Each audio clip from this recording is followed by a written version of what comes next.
For Pacifica Radio, I'm Christina Onnested.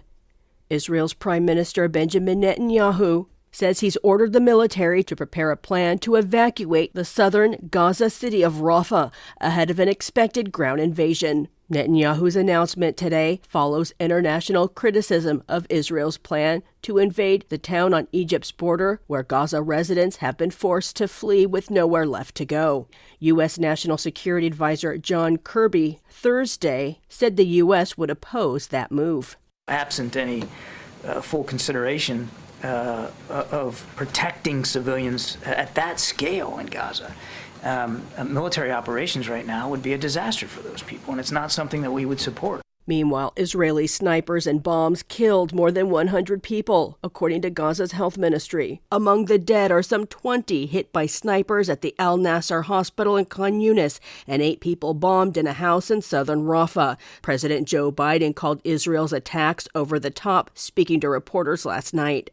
United Nations Secretary Antonio Guterres called for peace and a ceasefire in Gaza Thursday, a day after Israel's prime minister rejected a ceasefire deal. Scott Baba reports. United Nations Secretary General Antonio Guterres said that UN aid efforts in Gaza are facing increasing difficulties. One of our convoys was damaged by Israeli naval artillery earlier this week, and just 10 out of 61 planned 8 convoys to the north reached their destination in January. Guterres said he was particularly concerned about Israel's apparent intention of moving the fight to Rafah. Half of Gaza's population is now crammed into Rafah. They have nowhere to go. Guterres defended earlier comments calling the war in Gaza collective punishment. 75% of the population displaced, and to a level of destruction of entire neighborhoods. I think that there is something wrong in the way the military operations have been conducted.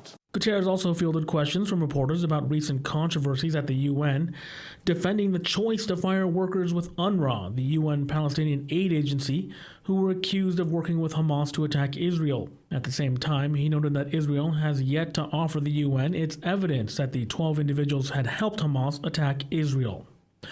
I'm Scott Baba, Pacifica Radio, KPFA. A special counsel report says there's evidence President Joe Biden willfully retained and shared highly classified materials when he was a private citizen, including documents about military and foreign policy in Afghanistan, though says no criminal charges are warranted. In remarks at the White House Thursday night, Biden denied improperly sharing classified information and lashed out at special counsel Robert Hur for questioning his memory. FSN's Ira Spitzer reports. President Biden held a surprise briefing following the release of the report by special counsel Robert Hur, in which Hur suggested the 81-year-old president's memory had significant limitations, while also explaining his decision not to charge Biden over allegedly mishandling classified files.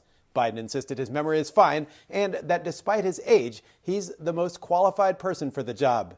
I'm the most qualified person in this country to be president of the United States and finish the job I started. Later in the briefing, Biden incorrectly referred to Egypt's president as the president of Mexico. Ira Spitzer. The United States Supreme Court heard arguments on whether Donald Trump can be barred from the presidential ballot. The case is a challenge to a Colorado high court allowing Trump to be removed from the ballot based on a clause in the 14th Amendment. Christopher Martinez reports. The former president was represented by Jonathan Mitchell. He made 2 arguments. First, that the insurrection clause, also known as Section 3, does not apply to a former president. The second reason is that Section 3 cannot be used to exclude a presidential candidate from the ballot, even if that candidate is disqualified from serving as president under Section 3. The justices seemed to dismiss Mitchell's arguments pretty quickly.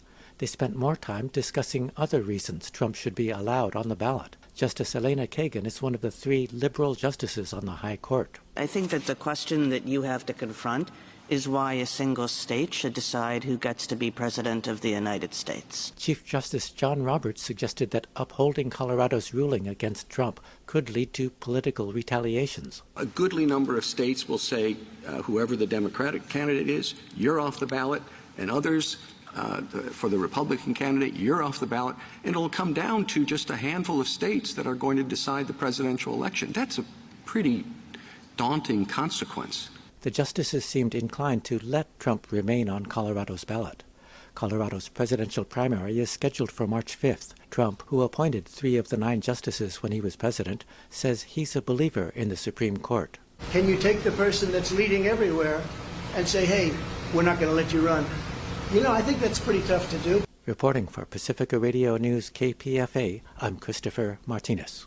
The Senate agreed to begin working on a package of wartime funding for Ukraine and other U.S. allies yesterday. Doubts remain about the level of support from Republicans in the House, who have rejected a carefully negotiated compromise that also included border enforcement policies days prior.